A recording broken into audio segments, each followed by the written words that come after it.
this week's Parsha, Moshe Rabbeinu reminds the Jews about the mon, the miraculous bread that fell from heaven and sustained the Jews throughout their 40 years in the desert. He says, "Vayancho vayarivecho vayachilcho es hamon asher lo yodato." God afflicted you, He let you go hungry, and He fed you the mon. One of the reasons that the mon was called an affliction is because no matter how much a person gathered of it, it only turned out to be exactly enough for that day's meal. It did not have a shelf life of more than a day. The person never got a sense of comfort.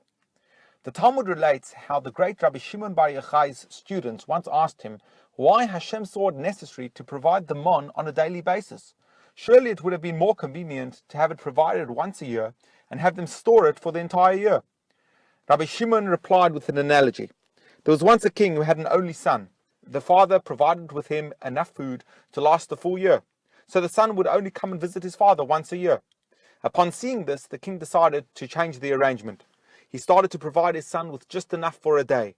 There were immediate results. The son now came to visit his father on a daily basis. The same is true of the mon. The mon is referred to as the bread of faith, with its purpose being to build the people's faith and thereby prepare them for their life in the promised land of Eretz Yisrael. Imagine going to bed at night with a house full of children and no natural way in the world to find your next meal. You start praying, you start believing, you start connecting to Hashem, trusting that He who provided for you today will do the same tomorrow. By providing the mon on a day-to-day basis, Hashem gave us the need and the ability to bond with Him every day. As parents, it is essential that we take time out from all other distractions to connect to, bond with, and simply talk to our kids every single day.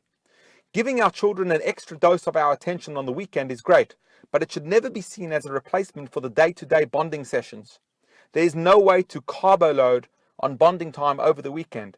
That would be like parents who give their child a box of food at the beginning of the week and tell him to go and store it in his cupboard and to use it for his meals throughout the week.